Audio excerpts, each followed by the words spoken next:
चलो मैं lecture start की तरफ आता हूँ, उसका थोड़ा सा बैकग्राउंड बताता हूँ और बैकग्राउंड से जो है ना फिर इंशाल्लाह ताला हम लोग डिस्कशन की तरफ जाते हैं।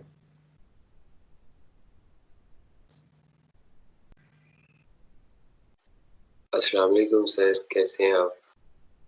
अल्हम्दुलिल्लाह ठीक ठाक, आप सुनाएं क्या हाल है?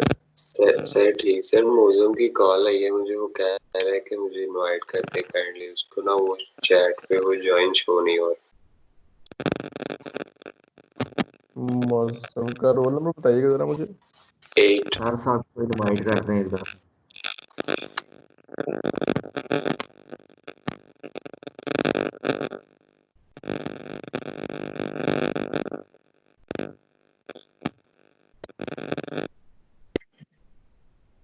मुझे ना मौसम का रोल नंबर बताइएगा। 8 सर 8। 8 रोल नंबर है उसका, ठीक है। Let me try G1F1।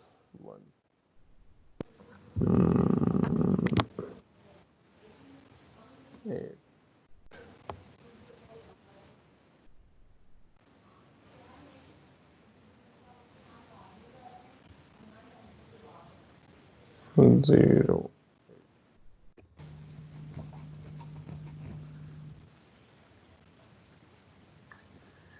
चले मैंने उसको इनविटेशन तो सेंड की है। Okay sir. सर वो एक बच्चे का पासवर्ड का इशू अभी तक सॉल्व नहीं हुआ। नहीं यार, वो बच्चा उसका समझ रहा है, एक उसका पासवर्ड केस तो सॉल्व नहीं हुआ, बल्कि यार मैंने उसको समझाया भी था। अब आप खुद देखें यार, अब एक कैसा इशू है कि वो कहती पासवर्ड मैं भूल गई हूँ। अब इसका क्या इलाज किया जा सकता है? बादाम ही है, किलो वगैरह का दे दिए। नहीं वो बदामा बदामा लाना की करना है जी, बादाम ले आके भी भूल जाए कि मैं खाने ने।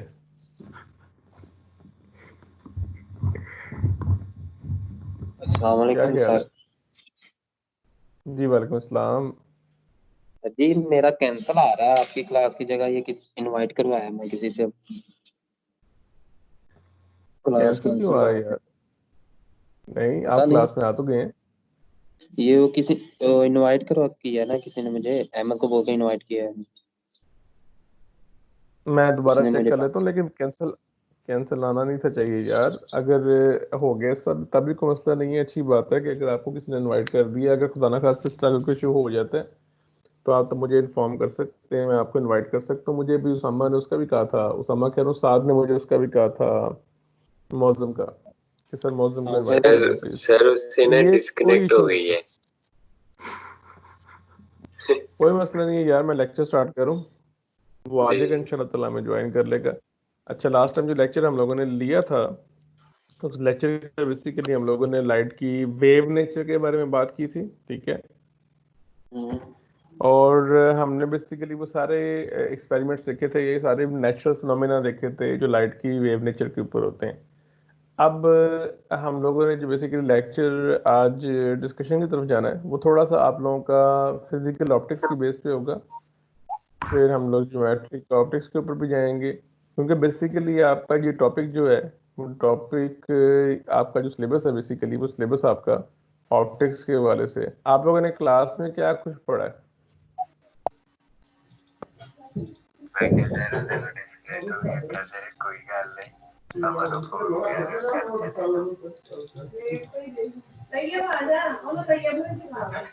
ये आवाज किसकी आ रही है?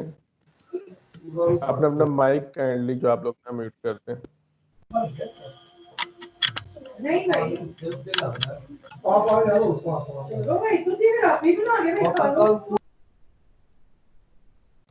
मतलब अपना माइक म्यूट रखें यार आप, ठीक है। मैं अब आप लोगों के सामने स्लाइड्स खोलता हूँ और फिर हम डिस्कशन करेंगे, ठीक है। अच्छा, आप में से कभी किसी ने रेनबो देखी है? यस सर, बड़ी दफा। देखिए सर। क्या सर? अच्छा, रेनबो रेनबो रेनबो क्या होती है, को पता है? रेनबो नहीं, रेनबो। मैं समझा रेनबो मूवी कह रहे हैं। एक ही है, वो जो होती है नहीं सात नहीं, वो रंग वो। रेनबो मूवी नहीं, 7 रंग वाली रेनबो मूवी नहीं है, रेनबो मूवी है वो। सर वो देखी। ठीक है। आज हम लोगों ने बेसिकली थोड़ा सा इंट्रोडक्शन लेना है कि आपके पास रेनबो क्यों बनती है, या आप में से सबसे मशहूर ज़माना एक्सपेरिमेंट आप लोगों ने सुना होगा कि प्रिज्म, पता है प्रिज्म होती है, एक ऑप्टिकल डिवाइस होती है प्रिज्म। जी ठीक है। सर। प्रिज्म में हम कहते हैं कि जी अगर आप व्हाइट लाइट एंटर करें ना, व्हाइट लाइट में जब भी लफ्ज यूज करूंगा व्हाइट लाइट का, तो हमेशा आपने एक बात याद रखनी है। व्हाइट लाइट का मतलब ये होता है कि हम लोग बात कर रहे हैं सनलाइट की। ठीक है। तो व्हाइट लाइट के जब भी मैं यहाँ पे लफ्ज यूज करूंगा उसका मतलब होगा सनलाइट की बात कर रहा हूँ। तो प्रिज्म के अंदर से हम जब भी सनलाइट की बात करेंगे, सनलाइट को गुजारते हैं, तो हम देखते हैं कि हमें आगे व्हाइट लाइट नहीं मिलती, हम देखते हैं कि आगे हमें पूरा एक कलरफुल बैंड मिलता है। वो जो कलरफुल बैंड होता है वो बेसिकली क्यों बनता है, कैसे बनता है, इस प्रोसेस को हम लोग करते हैं कि लाइट डिस्पर्स हो गई है। क्या हो गई है? डिस्पर्स हो गई है लाइट आपके पास। ठीक है। अब मैं यहाँ पे आप लोगों के पास साथ में अपनी स्क्रीन शेयर करूंगा, और वो स्क्रीन जो है थोड़ी देर में आपको नजर आ जाएगी। यस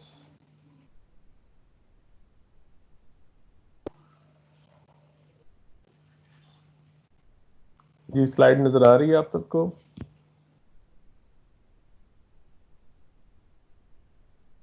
जी सर। अभी आप सबको स्लाइड नजर आना शुरू हो जाएगी यहाँ पे। ठीक है। डिस्पर्शन बेसिकली आपके पास लाइट का वो फिनोमेना है जिसमें हम कहते हैं कि जी लाइट आपके पास जब भी चलते हुए प्रोपोगेट करते हुए किसी मीडियम में से पास करती है। अच्छा, आप में से किस किस को रिफ्रैक्शन याद है? हम लोगों ने लास्ट टाइम रिफ्लेक्शन पढ़ा था और रिफ्रैक्शन पढ़ा था। रिफ्लेक्शन में हमने कहा था कि किसी सरफेस से लाइट टकरा के वापस आ जाती है। रिफ्रैक्शन में हमने पढ़ा था कि लाइट जब एक मीडियम से दूसरे मीडियम में जाती है तो बेसिकली अपना पाथ चेंज कर लेती है। ये डिस्पर्शन आपके पास जो फिनोमिना है, डिस्पर्शन जो स्क्रीन पे भी आपको नजर आ रहा है, ये डिस्पर्शन बेसिकली आपके पास जो फिनोमिना है, ये फिनोमिना रिफ्रैक्शन बेस्ड है। और वो फिनोमिना ये है जी कि आपके पास लाइट जो है जब एक मीडियम से दूसरे मीडियम में जाती है तो पाथ चेंज करती है। यहाँ पे सवाल ये पैदा होता है कि आपके पास जब हम व्हाइट लाइट यूज करते हैं, व्हाइट लाइट से मुराद मैं फिर आपको बता देता हूँ कि व्हाइट लाइट का लफ्ज मैं जब भी इस्तेमाल करूंगा तो आप लोगों ने हमेशा सनलाइट लेके आनी है। और व्हाइट लाइट का मतलब ये होता है कि ये सिंगल वेवलेंथ की लाइट नहीं है, यानी ये ऐसी लाइट है जो कॉम्बिनेशन ऑफ डिफरेंट वेवलेंथ है। इसमें बेशुमार लाइट का वेवलेंथ जो आपके पास है वो कंबाइंड फॉर्म में। डिस्पर्शन में बेसिकली होता ये है कि जब आप किसी भी व्हाइट लाइट को, या रेनबो के अंदर बेसिकली क्या होता है, आप जब इसको गुजार देते हैं प्रिज्म से फॉर एग्जांपल हम गुजारते हैं, तो आगे हम देखते हैं जी कि आपके पास पूरे का पूरा एक बैंड नजर आता है। ये बैंड इस तरह आपको नजर आ रहा होगा। ठीक है, यहाँ पे इस साइड पे। ठीक है। अब ये बैंड जो बेसिकली बनता है, ये बैंड ये इस वजह से बनता है कि डिस्पर्शन की डेफिनेशन आपके पास ये है कि आपके पास हर वेवलेंथ अपने अपने हिसाब से बैंड होती है। प्रिज्म सेम है, प्रिज्म सबके लिए सेम है, लेकिन आपके पास लाइट बेंड होती है रिफ्रैक्शन की वजह से।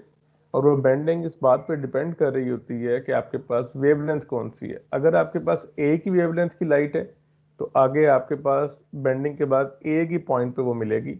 लेकिन अगर आपके पास सोर्स के अंदर एक से ज्यादा वेवलेंथ है तो डिस्पर्शन प्रोसेस के थ्रू आपके पास प्रिज्म से गुजरने के बाद जो लाइट आपके पास आगे नजर आएगी वो आपके पास सारी की सारी, वो सारी की सारी जो है ना आपके पास डिफरेंट वेवलेंथ्स में नजर आएंगी। ठीक है। मेरे पास यहाँ पे मैं आपको बताता हूँ मेरे पास सब कौन कौन ऑनलाइन हो चुका है जी। 32 स्टूडेंट्स ऑनलाइन है मेरे पास। चलें,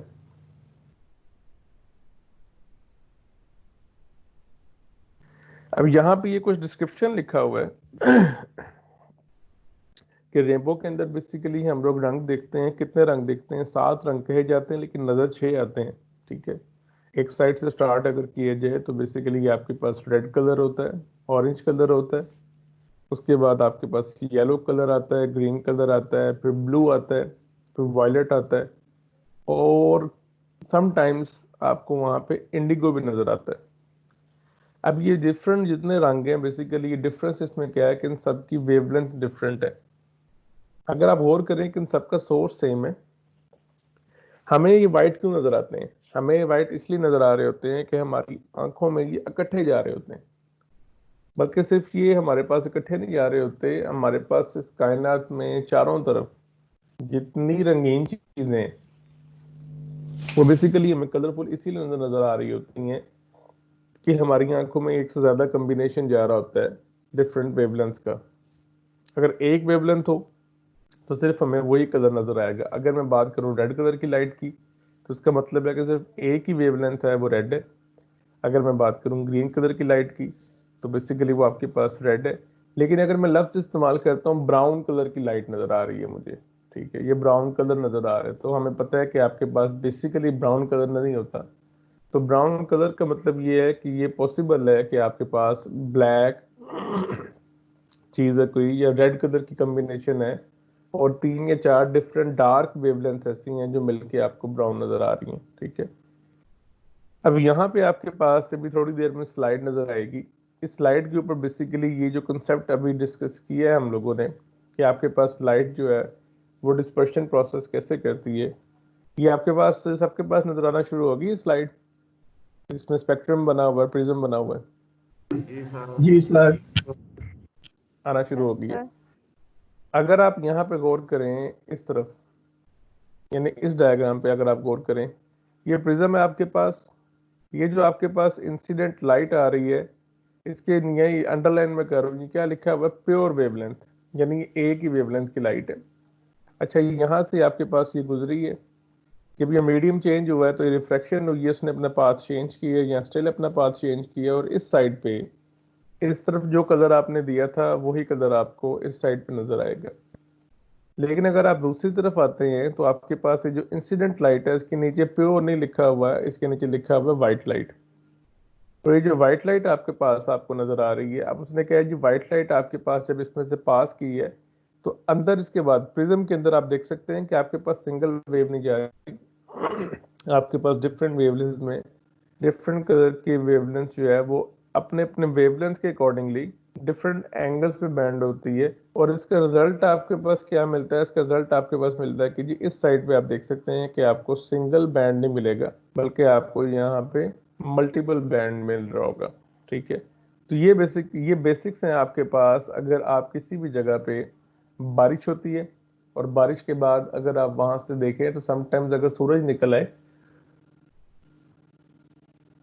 तो वहां पे रेनबो फॉर्मेशन होती है। अच्छा, ये जो स्लाइड्स आपके साथ हैं, ये स्लाइड्स मैंने अपलोड कर दी हैं आपकी क्लास के अंदर, ये आप वहां से देख भी सकते हैं। और इस स्लाइड्स का जो मटेरियल है ये बेसिकली जहां से मैंने ली है वो बुक भी मैं आप लोगों के साथ शेयर कर दूंगा। डिस्कशन के अंदर जो बातें आती हैं वो हम लोग सारे के सारे इस बुक में आप रीड भी कर सकते हैं। प्लस मैंने यहाँ पे चंद एक डायग्राम्स ली होती हैं आप लोगों के लिए, उस बुक के अंदर एक्सप्लेन किया होता है बहुत ज्यादा डिटेल के साथ, ठीक है। अच्छा, अगर ऊपर स्पेक्ट्रम पे आप गौर करें, स्पेक्ट्रम में आपके पास ये ऊपर लिखा हुआ जी विजिबल लाइट। अच्छा, यहाँ बड़ी इंटरेस्टिंग चीज है और आप लोगों ने हमेशा एक बात याद रखनी है, लाइट बेसिकली जो है आपके पास ये पूरे का पूरा स्पेक्ट्रम है जिसको मैंने अंडरलाइन किया। तो ये जो पोर्शन मेरे पास है यहाँ से लेके यहाँ तक, ये पोर्शन बेसिकली कहलाता है विजिबल लाइट। विजिबल लाइट का मतलब वो है कि जो हमारी आंख इसको परसीव कर सकती है। ये आपके पास डिफरेंट वेवलेंथ की लाइट है। फॉर एग्जांपल एक साइड पे मेरे पास रेड है, फिर ऑरेंज है, फिर येलो है मेरे पास, फिर ग्रीन है, ब्लू, वॉयलेट। ये देखें तो ये आपके पास बेसिकली 6 कलर बनते हैं। और पीछे मैं मेंशन करके आया हूँ कि आपके पास इंडिगो भी समटाइम्स शो किया जाता है। अच्छा, यहाँ पे इंडिगो शो क्यों नहीं किया गया, अगर आप लोग गौर करें और ये बड़ी इंटरेस्टिंग चीज है, मैं यहाँ पे अगर रेड से शिफ्ट हो रहा हूँ आपके पास ऑरेंज, और ऑरेंज से शिफ्ट होकर येलो पे जा रहा हूँ, येलो से शिफ्ट होकर ग्रीन पे जा रहा हूँ, मुझे आप में से कोई देख के बता सकता है स्क्रीन के ऊपर कि रेड से ऑरेंज के अंदर जो शिफ्ट है वो स्टेप बाय स्टेप हुआ है या स्मूथली हो गया? यानी स्मूथली से मुराद बेसिकली आपके पास ये है कि आपके पास बाउंड्री डिफाइन नहीं है। आप लोगों को नजर आ रहा है कि इसमें किसी हवाले से बाउंड्री डिफाइन नहीं है। यस सर, बाउंड्री नहीं है। यानी आप ये नहीं कह सकते कि सर ये मैं हाथ रख के बता सकता हूँ कि यहाँ पे रेड खत्म हुआ है और यहाँ पे ऑरेंज स्टार्ट हुआ है, और यहाँ पे ऑरेंज खत्म हुआ है और वहां से येलो स्टार्ट हो गया है, और वहां पे येलो खत्म हुआ है। तो बेसिकली ये एक लफ्ज इस्तेमाल करते हैं इसके लिए हम, ये आपके पास स्पेक्ट्रम बना है और ये स्पेक्ट्रम चूंकि आपके पास पार्ट्स के अंदर नहीं है, इसमें स्टेप्स नहीं है, इसलिए इसको हम कहते हैं कि ये आपके पास कंटिन्यूस रिफ्रैक्शन, ये आपके पास जितना प्रोसेस आया स्पेक्ट्रम ना आपको नजर आ रहा है, ये कंटिन्यूस स्पेक्ट्रम है। ठीक है, कंटिन्यूस स्पेक्ट्रम वो स्पेक्ट्रम होता है जिसमें आपके पास जितनी भी आगे आपको उसमें वेवलेंथ्स मिल रही होती हैं, वो वेवलेंथ सारी की सारी मिक्स्ड होती हैं। आप पिन पॉइंट नहीं कर सकते कि जी यहाँ पे एक वेवलेंथ खत्म हो गई है, एक कलर खत्म हो गया है और यहाँ से दूसरा कलर या दूसरी वेवलेंथ स्टार्ट हो गई है। ठीक है, और जो इंटरेस्टिंग चीज है, जब मैंने यहाँ पे हाईलाइट किया था इसको, ये विजिबल लाइट है। तो अगर आप गौर करें तो इसके लेफ्ट साइड पे ये मेरे पास इंफ्रारेड है और ये मेरे पास बेसिकली अल्ट्रावायलेट है। इंफ्रारेड बेसिकली अगर आप देखें तो आपके पास रेड से चूंकि नीचे होती है इसकी वेवलेंथ, यानी फ्रीक्वेंसी ज्यादा होती है इसकी वेवलेंथ, तो बेसिकली इसको हम रेड से नीचे वाली को इंफ्रारेड कह देते हैं। Same is the case with ultraviolet, आपके पास वायलेट से चूंकि इसकी फ्रीक्वेंसी ज्यादा होती है इसलिए इसको हम लोग अल्ट्रावायलेट कह देते हैं। ठीक, इंफ्रारेड और अल्ट्रावायलेट ये हमारी आंख नहीं देख सकती, लेकिन ये स्पेक्ट्रम जब आपके पास यहाँ पे बनेगा प्रिज्म का, तो बेसिकली इसके अंदर आपके पास इंफ्रारेड भी होगा और इसके अंदर आपके पास अल्ट्रावायलेट भी आ रही होगी। यानी ये जो स्पेक्ट्रम आपके पास प्रिज्म से बनता है उसमें सिर्फ ये 6 कलर नहीं होते, उसमें आपके पास ये रेड से नीचे वाला जिसको हम कहते हैं इंफ्रारेड ये भी होता है, लेकिन हमारी आंखें इसको देख नहीं सकती। जानवर देख लेते हैं, कुत्ता आपके पास देख सकता है इंफ्रारेड। इसी तरह आपके पास दूसरी तरफ वायलेट के बाद अल्ट्रावायलेट भी नजर आ रहा होता है हमें, अल्ट्रावायलेट भी मिल रहा होता है, लेकिन यहाँ पे अल्ट्रावायलेट हमें नजर नहीं आएगा। ठीक है, अब अगर आप गौर करें, ये छोटी सी वीडियो मैंने आप लोगों के लिए शेयर की है, ये थोड़ी देर में आपकी स्क्रीन पे आपको नजर भी आ जाएगी।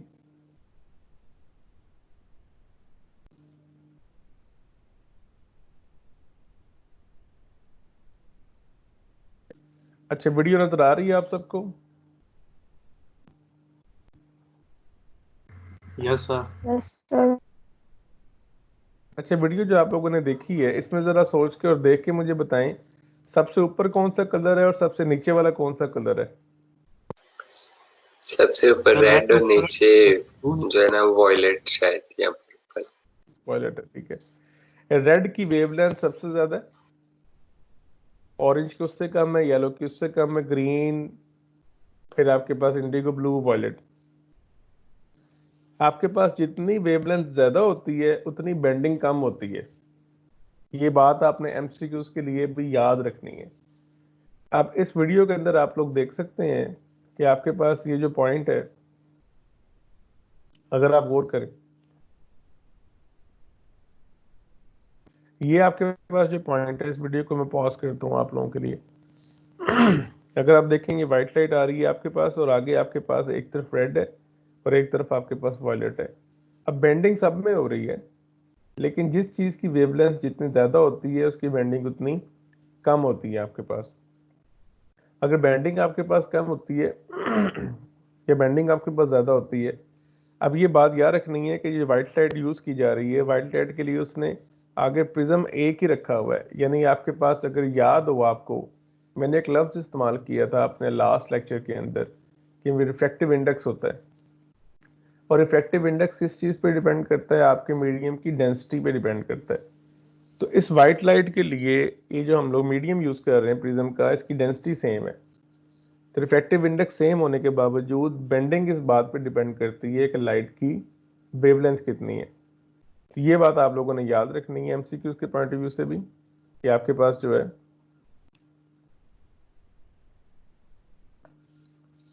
अच्छा, यहाँ से आपके पास आपकी एफएससी के अंदर एक टॉपिक आपने डिस्कस किया था, जिस टॉपिक अक्सर स्टूडेंट्स को मैंने देखा है पल्ले नहीं पड़ता था। एफएससी के अंदर फर्स्ट ईयर के 9th चैप्टर है, उस चैप्टर के अंदर बेसिकली आपके पास हाइगन्स प्रिंसिपल के नाम से, हाइगन्स प्रिंसिपल के नाम से वहाँ पे बेसिकली आपके पास जो है एक टॉपिक था, और जो अक्सर स्टूडेंट 9th चैप्टर वैसे ही छोड़ देते हैं अल्लाह माशाल्लाह।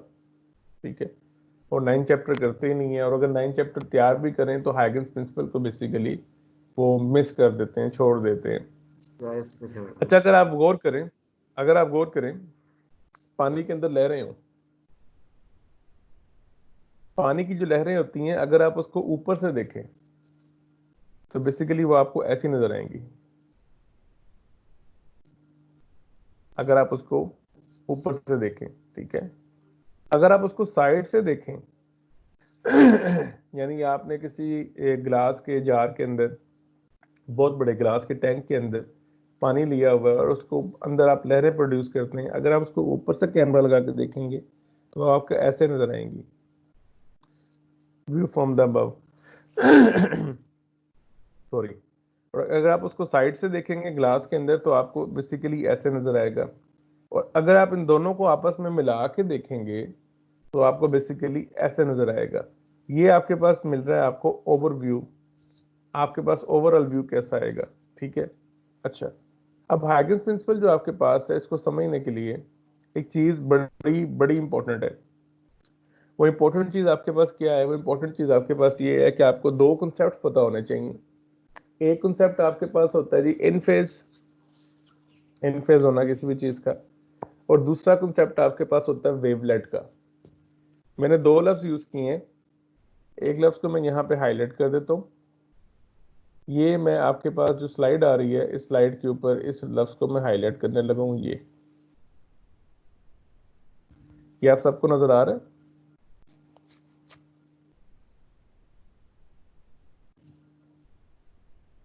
Yes sir. ये मैंने क्या हाईलाइट किया जी, पढ़ा जा सकता है? वेवलेट्स। वेवलेट्स। अच्छा, जो आप कभी लेने गए हो मार्केट से जो वेवलेट्स है, ठीक है। पहली बात तो ये है कि आसान लफ्जों में समझने के लिए इसको आपने हमेशा ऐसे समझना है। अगर आपको पता है जो बुक होती है, अगर छोटी बुक हो तो उसको बुकलेट कहा जाता है। इसी तरह आपके पास लीफलेट होता है। वेव का जो छोटा सा हिस्सा होता है ना उसको हम वेवलेट कहते हैं, ठीक है। यानी वेव जो पूरी की पूरी आपके पास है उसका जो छोटा सा हिस्सा होगा उसको हम क्या कहेंगे? वेवलेट कहेंगे। अच्छा, बेसिकली क्या आपके पास होती है चीज? अब इस डायग्राम पे मैं गौर करता हूँ, एक आगे वीडियो मैंने आप लोगों के लिए शेयर की है, इसके अंदर वो वीडियो भी आप लोग देख सकते हैं। अगर आप इस डायग्राम पे गौर करें तो बेसिकली ये कुछ पॉइंट्स हैं जिनको मैं हाईलाइट कर रहा हूँ, इस डायग्राम पे देखना है आपने, ठीक है। ये पॉइंट्स हैं आपके पास, ये पॉइंट्स बेसिकली आपके पास सोर्सेज हैं। ये पॉइंट आपके पास लाइट का सोर्स है। अब ये लाइट का सोर्स कैसे बन सकता है? ये लाइट का सोर्स बन सकता है कि जी मेरे पास इस जगह पे एक लाइट सोर्स होता और यहां से लाइट ऐसे निकल रही होती, और ये आगे मैंने बेसिकली आप समझ लें यहाँ पे आपके पास स्क्रीन रखी हुई है, और ये जो आपको डॉट नजर आ रहे हैं ये उसके अंदर सुराख है। जब आपके पास लाइट इस स्क्रीन के ऊपर पड़ेगी तो स्क्रीन के ऊपर पड़ने के बाद आपके पास ये जो आपके पास पॉइंट्स हैं, इन पॉइंट्स से तो पास नहीं कर सकती। ये जो डॉट्स मैंने लगाए हुए हैं आप समझ लें कि ये आपके पास सुराख हैं, तो लाइट इसमें से आगे ट्रेवल करती। जब लाइट आगे ट्रेवल करती है तो आपके पास जो वेव बनेगी वो वेव आपके पास इस शेप की बनेगी, इस शेप की, ठीक है। ये जो वेव आपके पास बन रही है इस शेप की गोल गोल, इसको हम बेसिकली कहते हैं कि जी आपके पास ये वेवलेट की फॉर्म आ रही है। अच्छा, ये एक सेकंड लाइन ली हुई है, ये सेकंड लाइन आपको नजर आ रही होगी ये वाली। अगर इस सेकंड लाइन का आप लोग एनालिसिस करें तो ये आपके पास फर्स्ट लाइन से इक्वल डिस्टेंस पे है। इस सेकंड लाइन के ऊपर हर पॉइंट फर्स्ट लाइन से इक्वल डिस्टेंस पे है।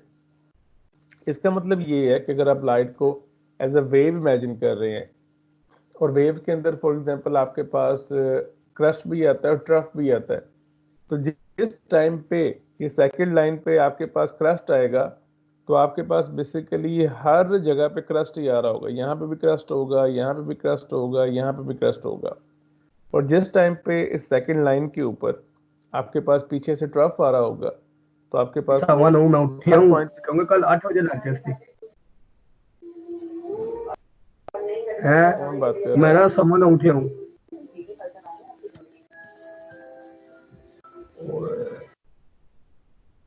अपना अपना माइक बंद कर दें यार, ये किसकी आवाज आ रही थी?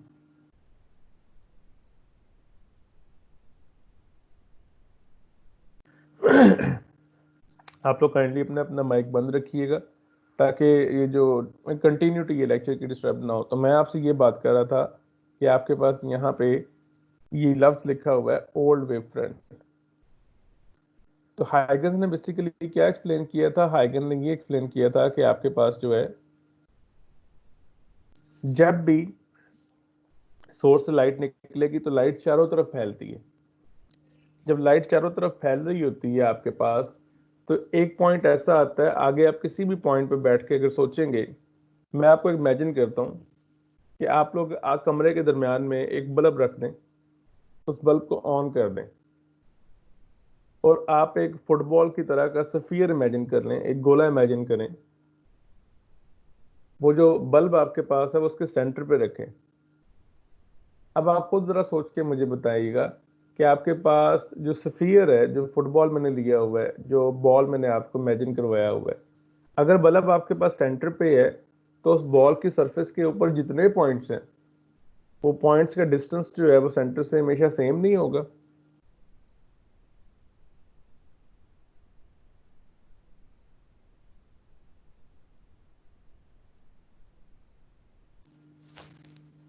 अगर आप लोग इमेजिन करें एक बहुत बड़ा सा बॉल और आपने उसके सेंटर पे रखना है लाइट सोर्स पे, आप बल्ब रख देते हैं, तो ये बात आपने याद रखनी है कि उस बॉल की सरफेस पे मौजूद हर पॉइंट सेंटर से इक्वल डिस्टेंस पे होता है, जिसको हम रेडियस कहते हैं। और बेसिकली हम कहते हैं कि जी उस सरफेस के ऊपर जितने भी पॉइंट्स आपके पास मौजूद हैं, वो पॉइंट्स हमेशा आपस में इन फेज होंगे। इन फेज का क्या मतलब है? अगर एक साइड पे लाइट सोर्स का क्रस्ट पहुंच रहा है तो दूसरी साइड पे भी लाइट सोर्स का क्रस्ट पहुंच रहा होगा। एक साइड पे अगर ट्रफ पहुंच रहा है तो दूसरी साइड पे भी ट्रफ पहुंच रहा होगा। वो सारे पॉइंट्स किसी भी सरफेस के ऊपर जहां पे आपके पास हमेशा लाइट इन फेज होती है, उन पॉइंट्स को हम बेसिकली कहते हैं वेव फ्रंट। क्या कहते हैं? वेव फ्रंट कहते हैं, ठीक है। और हम ये कहते हैं कि जी वेव फ्रंट आपके पास जो पिछला वेव फ्रंट होता है, अगर आप उसके बाहर एक और बॉल इमेजिन करेंगे तो जो नेक्स्ट बॉल आपने इमेजिन की है वो अगली सरफेस है। तो जो अगली सरफेस है उसके लिए सोर्स आप सेंटर को नहीं लेंगे, बल्कि उसके लिए सोर्स आप जो पिछला छोटा बॉल था उसके अंदर, उसको आप सोर्स ले सकते हैं। इसका मतलब ये है कि आपके पास जो एक वेव फ्रंट होती है वो अपने से अगले वाली वेव फ्रंट के लिए सोर्स का काम कर सकती है। और सोर्स का काम करने का मतलब बेसिकली ये होता है कि आपके पास एक वेव फ्रंट जो है वो अगली वेवलेंथ, उसके लिए आपको सोर्स की जरूरत नहीं होती। इसको मजीद मैं एक्सप्लेन करता हूँ आपके पास यहाँ पे। ये एक वीडियो भी चलेगी और इस वीडियो के अंदर आप लोगों की स्क्रीन पे आपको नजर आएगा कि मैं क्या बात कर रहा हूँ। ये सोर्स था मेरे पास और सोर्स से आप देखें कि वेव्स निकलना शुरू हुई हैं। अब ये वेव सर्कुलर निकल रही थी। अब अगर आप गौर करें इस पॉइंट पे आप आ जाते हैं और आप देख सकते हैं कि आपके पास जो है ये सर्कुलर भी जा रही हैं और ये आपके पास स्ट्रेट भी आ रही है। अच्छा, ये स्ट्रेट क्यों हो गई है? बेसिकली क्योंकि आपको पता है कि अगर इस वीडियो को आप बैक करते हैं, ये वीडियो आप चला रहे हैं, ये आपके पास वेव निकल रही है सोर्स से। अब अगर आप गौर करें तो इसकी राइट साइड पे कुछ नहीं है, लेकिन लेफ्ट साइड पे मेरे पास यहाँ पे एक सरफेस है और आपके पास जब उस सरफेस से आप इसको रिफ्लेक्ट करेंगे तो आपके पास रिफ्लेक्शन के बाद वेव्स ऐसे बनना शुरू हो जाएंगी। अब जो चीज़ इंपॉर्टेंट है, अगर आपको स्क्रीन पर नज़र आ रहा हो तो जहाँ मेरा कर्सर मूव कर रहा है, ये कर्सर अगर आप देखें तो आपके पास ये कर्सर ऑलमोस्ट एक स्ट्रेट लाइन की फॉर्म में मूव कर रहा है। यानी इन सर्कुलर वेव्स को छोड़ के जितनी रिफ्लेक्टेड वेव्स आपके पास आ रही हैं, रिफ्लेक्टेड वेव्स बेसिकली आपके पास ये इक्वल डिस्टेंस पे है। यानी जहाँ पे मेरा कर्सर आपको मूव करता हुआ नजर आ रहा है, इस लाइन के ऊपर जितनी वेव्स हैं, इस पॉइंट से जो सोर्स है आपके पास, इस पॉइंट से इसका डिस्टेंस सबका इक्वल है। चलें जी वीडियो को आगे चलाते हैं और आप देख सकते हैं कि वीडियो जब आगे चलती जाएगी तो आपके पास रिफ्लेक्शन की वजह से अब रिफ्लेक्शन होती जा रही है और वेव्स आगे बनती जा रही हैं। अब यहाँ पे एक सवाल पैदा होता है, अगर आपने इसका एनालिसिस करना है, जो चीज़ मैं आपको यहाँ दिखा रहा हूँ जहाँ मेरा कर्सर मूव कर रहा है, अगर आपने इसका एनालिसिस करना है लाइट वेव्स का, तो इसके लिए ज़रूरी नहीं है कि आप इस पॉइंट सोर्स को ही देखेंगे, बल्कि इसके लिए बेसिकली आप ये जितनी रिफ्लेक्टेड सरफेस है इसमें से आने वाली वेव्स को एज ए सोर्स ले लेंगे। इसका मतलब ये है कि अगर ये वेव फ्रंट है तो उसके लिए सोर्स ये वेव फ्रंट हो सकता है, ये इस वेव फ्रंट के लिए सोर्स ये वाला वेव फ्रंट हो सकता है, और इवेंचुअली आपके पास जो पहला वेव फ्रंट निकला होगा उसके लिए सोर्स आपका ओरिजिनल सोर्स होगा। अब इस वीडियो को अगर मैं कंटिन्यू करता हूँ तो आप देख सकते हैं कि सोर्स से निकलना बंद हो गया और आपके पास बेसिकली ये वेव्स चले गई हैं। मजीद अगर आप देखेंगे हाइगन्स प्रिंसिपल को मजीद इसने एक्सप्लेन किया है। ये आपके पास बिल्कुल पॉइंट सोर्स है, पॉइंट सोर्स से आपके पास वेव्स निकलना शुरू हुई हैं, ठीक है। अब आपने गौर करना ये सर्कुलर फॉर्म में, ठीक है। अब किसी भी टाइम पे अगर आप इस वीडियो को रोकते हैं, यहाँ पे आपका सेंटर था, ये जो सर्कल आपको नजर आ रहा है, ये सर्कल बेसिकली आपके पास उस सेंटर पॉइंट से सर्कल के ऊपर मौजूद हर पॉइंट जो है वो इक्वल डिस्टेंस पे है। इसलिए हम ये सरफेस अगर इमेजिन कर लेंगे, सर्कल इमेजिन कर लें, तो सर्कल को हम कह देंगे कि ये वेव फ्रंट है। वेव फ्रंट की डेफिनेशन क्या हुई? वेव फ्रंट की डेफिनेशन ये होती है कि आपके पास किसी भी सोर्स के सराउंडिंग में वो जगह, वो इमेजिनरी जगह जहाँ पे जितने पॉइंट्स आप इमेजिन कर लें वो सारे के सारे पॉइंट्स आपके पास हमेशा इन फेज होंगे। इन फेज का मतलब क्या है कि आपके पास सोर्स से वेव निकल रही है, लाइट नजर आ रही है आपको। अगर आपके पास एक पॉइंट पे क्रस्ट आ रहा है तो सब पॉइंट्स पे क्रस्ट आएगा, और अगर आपके पास एक पॉइंट पे ट्रफ आ रहा है तो सब पॉइंट्स पे आपके पास ट्रफ आएगा। इस वीडियो को मैं मजीद एक्सप्लेन करता हूँ, इसको चलने दें आगे। आपके पास ये सर्कल बड़ा होता जा रहा है, उसने पॉज कर दिया। अब आपको नजर आएगा कि आपके पास ये जो सर्कल बना हुआ था, इस सर्कल के ऊपर इटसेल्फ छोटे छोटे पॉइंट्स बन गए हैं। अच्छा, आपके पास अगर इन पॉइंट्स को अगर आप गौर करें तो बेसिकली सारे पॉइंट्स जो हैं ये सेंटर से इक्वल डिस्टेंस पे हैं। इसलिए सारे पॉइंट्स जो हैं ये इक्वल डिस्टेंस पे हैं और इनके बारे में हम कहेंगे ये इन फेज है।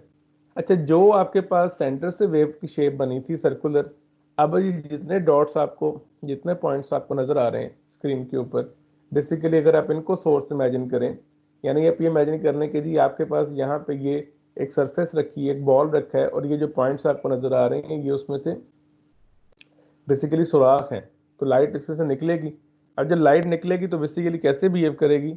लाइट ऐसे बिहेव करेगी, अगर मैं इसको मजीद प्ले करता हूँ तो यहाँ पे आपके पास ये आपको नजर आना शुरू हो जाएगा स्क्रीन पे आपके पास।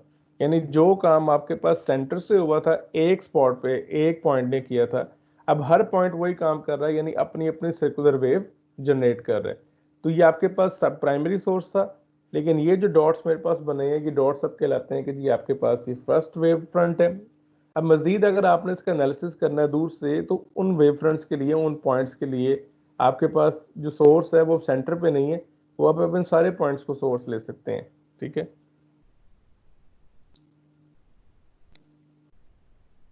मजीद आपके पास उसने कहा कि दूसरा सर्कल आ गया, दूसरे सर्कल से भी आप मजीद आगे लेकर चल सकते हैं। मुझे समझ नहीं आई बात, पूछिएगा दोबारा।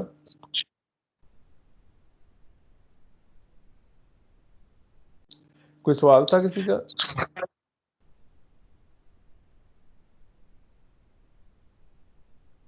जी शायद ही पूछें।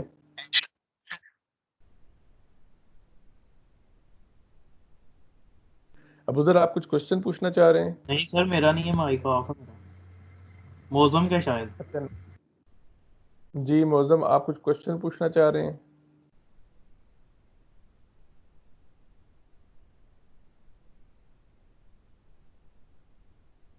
चले, मैं इमेजिन करता हूँ कि वो सवाल पूछना चाह रहे होंगे तो मुझसे पूछ लेंगे, ठीक है। लेकिन अगर नेक्स्ट स्लाइड पे आप जाते हैं, अच्छा ये नेक्स्ट स्लाइड आपके पास जो आपको नजर आएगी, इस स्लाइड पे बेसिकली आपके पास हाइगन्स प्रिंसिपल की बेस पे, पहले तो हमने बात की थी लाइट को रे की फॉर्म में, यानी स्ट्रेट लाइन की फॉर्म में, लेकिन हाइगन्स प्रिंसिपल की बेस पे उसने आपको रिफ्लेक्शन समझाई है। अब अगर आप गौर करें तो आपके पास कुछ पॉइंट्स ऐसे हैं जिन पॉइंट्स को मैं हाईलाइट करता हूँ सबसे पहले। फॉर एग्जांपल मैं यहाँ हाईलाइट कर देता हूँ येलो कलर से। ये आपके पास एक पॉइंट है,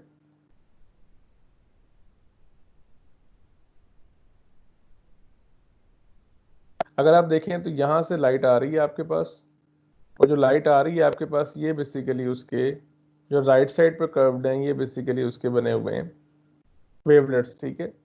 ये इन वेवलेट्स की सरफेस पे मौजूद हर पॉइंट उसके लिए क्या है? वेव फ्रंट है। लेकिन जब आप इस शीशे से टकराते हैं तो टकराने के बाद अगर आप गौर करें तो ये नीचे आपके पास, यानी आपके पास इस तरह की शेप जो आ रही है वो रिफ्लेक्शन के बाद आ रही है, पर इस तरह की शेप आपके पास आ रही है रिफ्लेक्शन से पहले।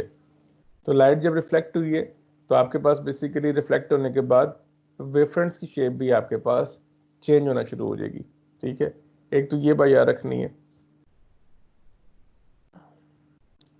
दूसरा, उसी फॉर्म के उसी हाइगन्स प्रिंसिपल की बेस पे, अच्छा आप में से कोई मुझे ये बता सकता है, बल्कि ये लास्ट टाइम उस्मान ने पॉइंट आउट किया था, मुझे याद है उस्मान का शायद, उस्मान ने ये कहा था कि सर आपके पास लाइट जो है वो बेंड क्यों होती है। लाइट बेंड इसलिए होती है एक मीडियम से दूसरे मीडियम में जाते हुए कि हम ये समझते हैं कि जी लाइट आपके पास जो है, वहां पे हमने एक बात की थी, वो बात हमने ये की थी कि जी लाइट आपके पास उसकी स्पीड पे फर्क पड़ता है। अब स्पीड को आप एक्सप्लेन कैसे कर सकते हैं, यानी ये जो आपका क्लेम है कि जी आपके पास लाइट जो है उसकी स्पीड कम हो जाती है, ये चेंज हो जाती है मीडियम चेंज होने से, इसको भी बेटा आप एक्सप्लेन कर सकते हैं हाइगन्स प्रिंसिपल की बेस पे। अगर आप गौर करें तो ये आपके पास आ रही है लाइट, ये सरफेस है जिससे वो टकरा रही है। अब टकराने के बाद अगर आप गौर करें तो लाइट जो आपके पास पानी के अंदर चले गई है, जो लाइट आपके पास यहाँ पे हम कहते हैं कि जी ये सरफेस की तरफ बेंड हुई है। अच्छा, ये जो बेंडिंग हुई है उसका स्पीड पे क्या इफेक्ट हुआ होगा। जब बेंडिंग हुई है आपके पास तो ये डिस्टेंस देखें आपके पास, और ये स्पीड आपके पास देखें। अब फार्मूला आपने पढ़ा हुआ G S equals to V T. ठीक है, अब आपने जरा गौर करके मुझे बताना है, सेम टाइम के अंदर, यानी ऑब्वियसली यहाँ से लेके यहाँ तक जाने का टाइम सेम है, उतना टाइम यहाँ से लेके यहाँ तक जाने में लगा है, तो सेम टाइम के अंदर आपके पास ये डिस्टेंस कम हुआ है और ये डिस्टेंस ज़्यादा हुआ। ये वाला डिस्टेंस आपने कम कवर किया है और ये वाला डिस्टेंस आपने ज़्यादा कवर किया है। तो हम ये कह सकते हैं कि जब आपके पास इस मीडियम के अंदर की बात की जाएगी तो स्पीड आपकी कम हो गई है, क्योंकि डिस्टेंस आप इक्वल कवर नहीं कर रहे, ये डिस्टेंस कम है, ये डिस्टेंस ज़्यादा, टाइम दोनों के लिए सेम है। तो ये फार्मूला आपको ये कहता है कि जी टाइम अगर सेम है आपके पास, वेलोसिटी की वैल्यू आप कम करेंगे तो डिस्टेंस आपके पास कम है। क्योंकि डिस्टेंस आपके पास कम है, इसकी बेस पे हम कंक्लूड कर सकते हैं कि आपके पास इस सेकंड मीडियम के अंदर वेलोसिटी जो है वो कम है आपके पास। अच्छा, ये डिफ्रैक्शन क्या होती है, डिफ्रैक्शन पढ़ा हुआ है। डिफ्रैक्शन एक और फिनोमिना है, किसी को इल्म में है डिफ्रैक्शन क्या होती है।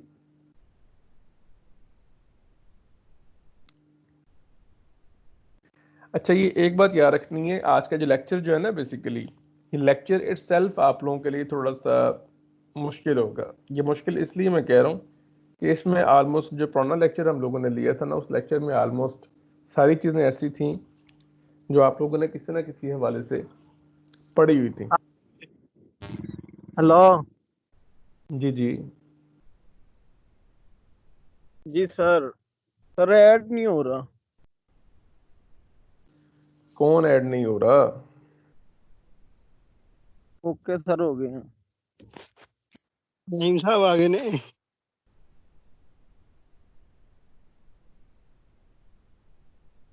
नहीं, मैं पापा आए हो। हाँ जी सर जी, गए हैं पट्ठे लैन। अच्छा, नाश्ता नुश्ता कर रहे हो। ਕਿੱਥੇ ਸਰ ਜੀ ਨਾਸ਼ਤਾ ਨਸੀਬ ਹੁੰਦਾ ਜਿੱਦਾਂ ਦੇ ਆਨਲਾਈਨ ਸਿਸਟਮ ਸਟਾਰਟ ਹੋ ਗਿਆ। ਸਾਡੀ ਤੇ ਨਿੰਦਰਾ ਹਰਾਮ ਕੀਤੀਆਂ ਨਾ ਜੀ, ਨਾ ਸਮਝ ਆਉਂਦੀ ਨਾ ਗੱਲ। नहीं, ਤੁਸੀਂ ਆਪ ਤੇ ਕਿਹਾ ਕਿ ਪੱਠੇ ਪੁੱਠੇ ਲੈ ਆਏ ਹੋ। ਸਰ ਜੀ ਬੇੜਾ ਹੀ ਗਰਕ ਹੋ ਗਿਆ। ਸਾਡੀ ਘਰ ਵਾਲੇ ਸਮਝਦੇ ਨਹੀਂ ਹੈਗੇ ਇਸ ਗੱਲ ਨੂੰ ਕਿ ਸਾਡੀ ਕਲਾਸਾਂ ਹੋ ਰਹੀਆਂ ਨੇ, ਤੁਸੀਂ ਮੋਬਾਈਲ ਤੇ ਪੁੱਤਰ ਕਰਨ ਕੀ ਦੇ। ਉਹ ਤਾਂ ਪਤਾ ਗੱਲ ਬੇਟਾ ਕੀ ਹੈ, ਗੱਲ ਐ ਵੇ ਕਿ ਅੱਜ ਤੱਕ ਤੁਸੀਂ ਮੋਬਾਈਲ ਤੇ ਜੋ ਕੁਝ ਕੀਤਾ ਹੈ ਨਾ, ਉਹ ਘਰ ਵਾਲੇ ਉਹ ਵੇਖ ਕੇ ਕਹਿੰਦੇ ਨੇ। ਬਿਲਕੁਲ ਬਿਲकुल ਉਹੀ ਕਹਿ ਰਹੇ। ਦੇਖੋ ਨਾ, ਇੱਥੇ ਕਈ ਲੋਕ ਬੈਠੇ ਨੇ ਜਿਨ੍ਹਾਂ ਨੇ ਇੱਕ ਦਫਾ ਕਿਹਾ ਹੋਣਾ ਘਰ ਜੀ ਮੇਰੀ ਆਨਲਾਈਨ ਕਲਾਸ ਹੈ, ਤੇ ਉਹਨਾਂ ਨੇ ਕਿਹਾ ਹੋਣਾ ਬੇਟਾ ਠੀਕ ਹੈ, ਸਾਨੂੰ ਪਤਾ ਤੂੰ ਮੋਬਾਈਲ ਕਦੀ ਯੂਜ਼ ਨਹੀਂ ਕੀਤਾ। ਬਿਲਕੁਲ ਸਰ ਜੀ ਬਿਲकुल, ਮੱਥਾ ਚੁੰਮ ਕੇ ਅਕਸ਼ਣਾ ਮਾਂ ਨੇ ਹਾਏ ਮੇਰੇ ਪੁੱਤਰ ਦਾ ਲੈਕਚਰ ਸਟਾਰਟ ਹੋ ਗਏ ਨੇ। ਸਾਡਿਆਂ ਨੂੰ ਸੱਚੀ ਇੱਥੇ ਪਿੰਡ ਦੱਸੀਏ ਤੇ ਆਉਂਦੇ ਨੇ ਸਰ ਜੀ, ਸਾਡਿਆਂ ਨੂੰ ਪਿੰਡ ਦੱਸੀਏ ਤੇ ਆਉਂਦੇ ਨੇ ਹਰਾਮਜ਼ਾਦਾ ਐਵੇਂ ਜਾਣ ਕੇ ਕਰਦਾ ਕੋਈ ਲੈਕਚਰ ਜਿਹਦਾ ਸਟਾਰਟ ਹੋਰ ਮੌਤ ਪਈ। ਘਰ ਵਾਲੇ ਆਂਦੇ ਸਰ ਜੀ ਬਹਾਨਾ ਲਾਉਂਦੇ ਤੁਸੀਂ ਕੰਮ ਤੋਂ ਬਚਣ ਲਈ। ਸਰ ਜੀ ਨਾਲ ਇੱਕ ਬੰਦਾ ਕਰਦੇ ਨੇ। ਅੱਛਾ ਚਲੋ, ਗਪਸ਼ਪ ਬਾਅਦ ਚ ਕਰਾਂਗੇ, लेक्चर के दौरान नहीं। लेक्चर खत्म होता है ना, फिर ये रिकॉर्डिंग खत्म हो जाएगी ना, तो फिर मैं आप लोगों से गपशप कर लूंगा। ठीक है जी जी सर जी, ठीक है, मेहरबानी। अब आप लोग अपना अपना माइक बंद रखिएगा। बाकी इंशाल्लाह गपशप लगती है आपसे। मैं आप लोगों से बेसिकली ये बात कह रहा था कि ये लेक्चर जो आज का है ना, बेसिकली ये लेक्चर अक्सर स्टूडेंट्स के लिए थोड़ा सा मुश्किल होगा। उसकी रीज़न बेसिकली ये है कि जो लास्ट लेक्चर था, उस लेक्चर में होने वाली जितनी भी आपके पास डिस्कशन थी, वो डिस्कशन आप लोगों ने किसी ना किसी हवाले से एफएससी लेवल पे या आप बचपन से पढ़ते आ रहे थे, आपको पता था रिफ्लेक्शन क्या होती है, आपको पता था रिफ्रैक्शन क्या होती है। लेकिन इन दोनों के अलावा आपके पास लाइट वेव नेचर की बेस पे डिफरेंट फिनोमेना और भी शो करती है, जिसमें से आपके पास एक फिनोमेना हम लोगों ने डिस्कस किया था पहले, डिस्पर्शन। अब ये मजीद एक फिनोमेना हम डिस्कस करने लगे हैं, डायफ्रैक्शन। डायफ्रैक्शन क्या होती है, इसको ज़रा आराम से आप लोगों ने समझ लेना है। आपके पास जो वेव होती है ना किसी भी चीज़ की, जब वो किसी भी किनारे से गुजरती है ना, किनारे से पास करती है, यानी किसी एज के ऊपर से पास करती है, तो डायफ्रैक्शन ये कहती है कि जी आपके पास वेव बैंड हो जाती है।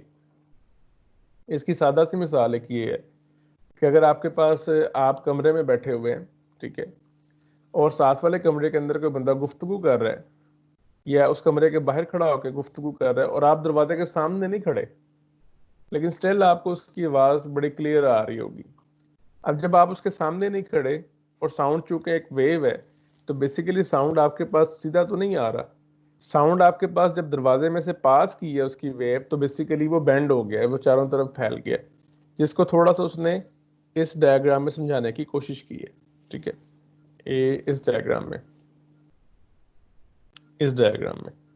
कि आपके पास पीछे से वेव फ्रंट्स आ रहे हैं, ये ओपनिंग आपके पास है और ये ओपनिंग के बाद आपके पास ये फैलाव हुआ है। अच्छा, दूसरी डायग्राम जो है उसमें फर्स्ट डायग्राम में बड़ा इंपॉर्टेंट एक बेसिकली आपके पास चीज़ है। आपके पास बेंडिंग इस बात पे डिपेंड करती है, इसका फैलाव इस बात पे डिपेंड करता है कि जो ओपनिंग आपके पास है, जिससे हमने इस मिसाल में दरवाजे की बात की है कि दरवाजे का ओपनिंग आपके पास है, उसका साइज कितना है। अगर आपके पास वेवलेंथ छोटी है और जिस जगह से आप उसको गुजारना चाह रहे हैं वहां पे साइज बड़ा है, ओपनिंग का साइज बड़ा है आपके पास, तो सारी की सारी वेव आपके पास बेंड नहीं होती, सिर्फ उसके जो एजेस हैं, एजेस आपके पास बेंड होंगे, बाकी आपके पास जिस तरह स्ट्रेट आ रही थी वैसे स्ट्रेट ही जाएगी। लेकिन अगर आप इस डायग्राम पे गौर करें, सेकंड डायग्राम पे, तो इस डायग्राम पे उसने क्या किया है, उसने जो स्लिट है आपके पास, जो ओपनिंग है आपके पास, उसका साइज भी उसने छोटा कर दिया। और ये साइज छोटा होने की वजह से आपके पास इसके बाद जो आपको रिजल्ट मिल रहा है वो ये है कि जी पीछे से आपके पास अगर ये स्ट्रेट लाइंस आ रही थी वेव फ्रंट्स की, तो इस ओपनिंग से पास करने के बाद आपके पास वो सर्कुलर हो गई हैं। तो ये बात याद रखनी है, डायफ्रैक्शन जब भी होती है, डायफ्रैक्शन, और इसकी सादा सी मिसाल ये है कि सर हम एक मतलब कमरे में खड़े होकर आवाज़ तो सुन सकते हैं, आप दरवाजे के सामने नहीं खड़े, आप आवाज़ सुन सकते हैं, लेकिन अगर बाहर टीवी चल रहा हो तो टीवी की आवाज़ तो आप सुन सकते हैं, लेकिन कमरे में दरवाजे से साइड पे खड़े होकर आप टीवी नहीं देख सकते।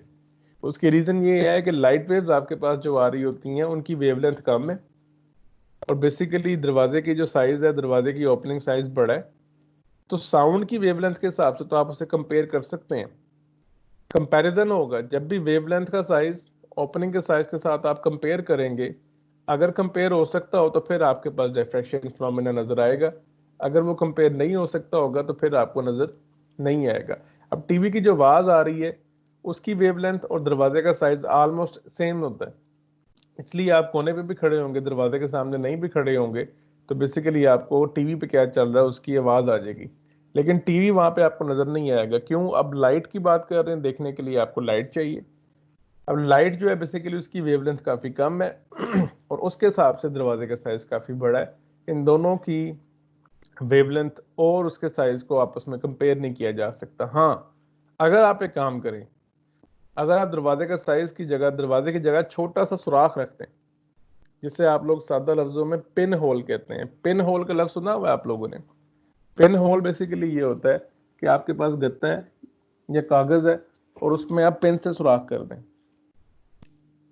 जब आप पेन से सुराख करेंगे, अब आप एक तरफ अगर लाइट सोर्स रखेंगे तो आप देखेंगे कि एक तरफ लाइट सोर्स रखने के बाद दूसरी तरफ जो उसका इमेज बनेगा वो बिल्कुल उसी साइज का नहीं बन रहा होगा, बल्कि फैला हुआ बन रहा होता है।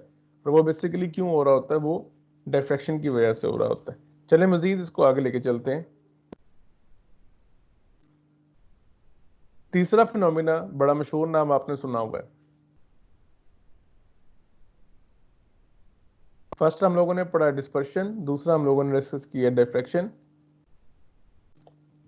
तीसरा जो फिनोमिना मैंने आप लोगों के साथ डिस्कस करना है थोड़ा सा आज, वो इंटरफेरेंस है। मैं फिर आपको बता देता हूँ, स्लाइड्स के अंदर डिस्कशन के लिए मटेरियल कम दिया जाता है, ये मैं बुक में आपसे शेयर करूंगा और अल्लाह ताला आपको हिम्मत दे, तौफीक दे। बड़ी आसान लिखी हुई है ये बुक, अगर आप उस बुक को पढ़ लेते हैं तो जितनी डिटेल हमने डिस्कस की है उसमें मजीद एग्जाम्पल्स के साथ, उसमें मजीद आपके पास डायग्राम्स के साथ उसने उसको बड़ा अच्छा एक्सप्लेन किया हुआ है। अच्छा जी, इंटरफेरेंस का क्या होती है, कौन बताएगा मुझे? इंटरफेरेंस तो आप लोगों ने पढ़ी हुई है, वेव्स के अंदर ही पढ़ी हुई है।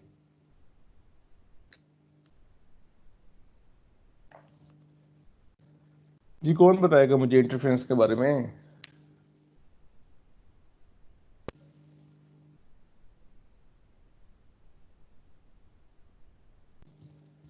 आवाज आ रही है?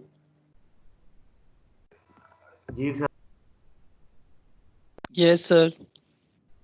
तो इंटरफेरेंस के बारे में याद है किसी को? कुछ याद है थोड़ा बहुत कि नहीं?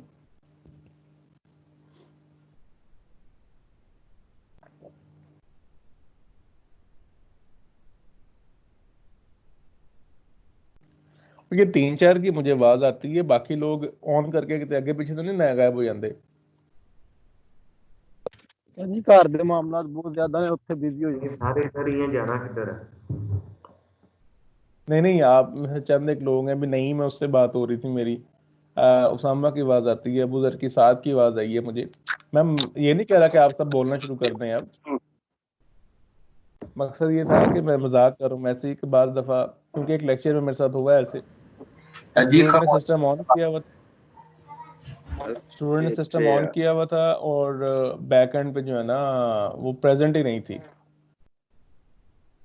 मैंने उससे सवाल पूछा तो आगे से कोई जवाब नहीं आया, तो फिर मैंने उससे कहा कि जी पता करो कि तो हक ना हो गई होवे।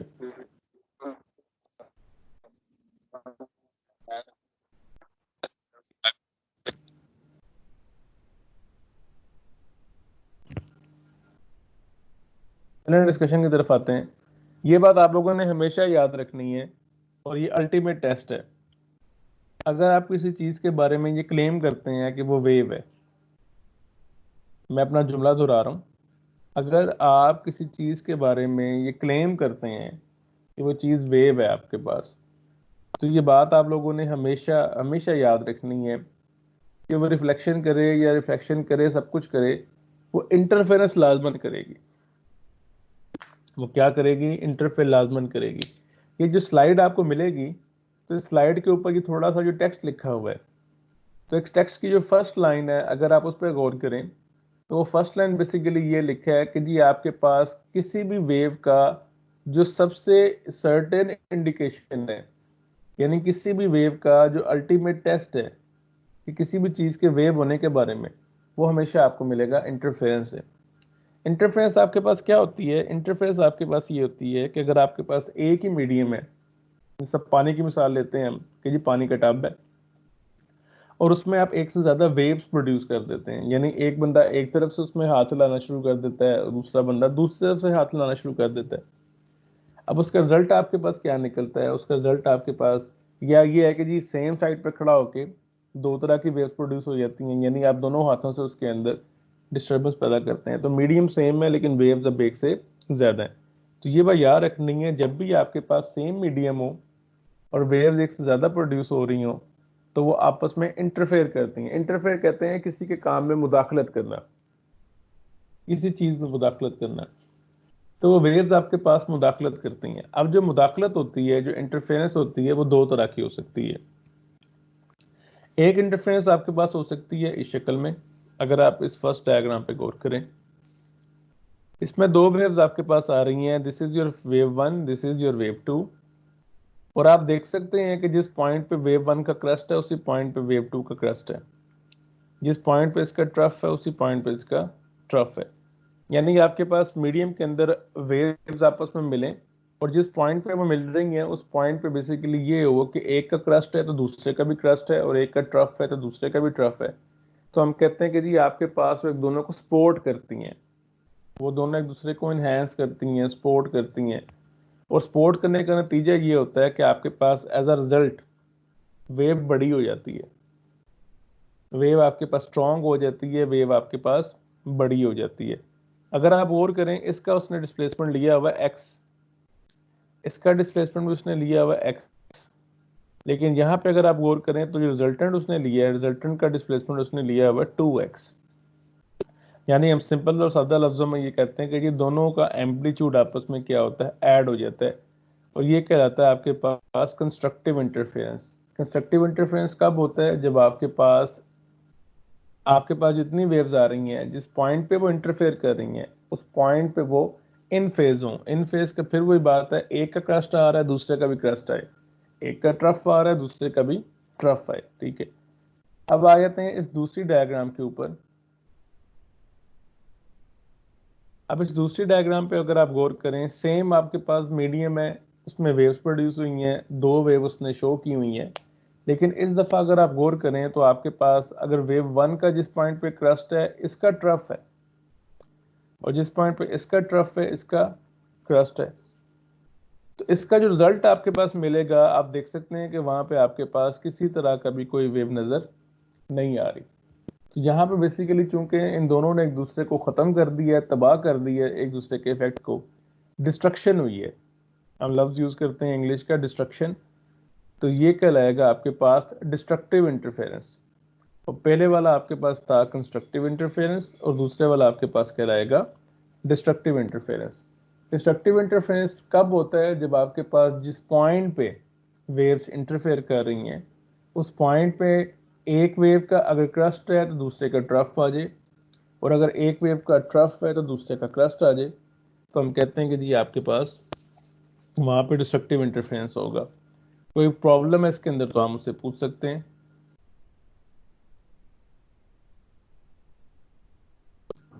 और ये बेसिकली फोटोग्राफ आपके पास बनाई गई है। अब अगर फोटोग्राफ पे आप गौर करें, ये आपके पास एक डिस्टर्बेंस है और ये आपके पास दूसरी डिस्टर्बेंस है।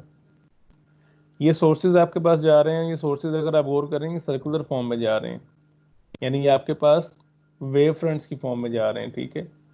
ये आपके पास बन रहे हैं फर्स्ट के, और ये पॉइंट्स आपके पास मैं बनाऊंगा सेकंड के।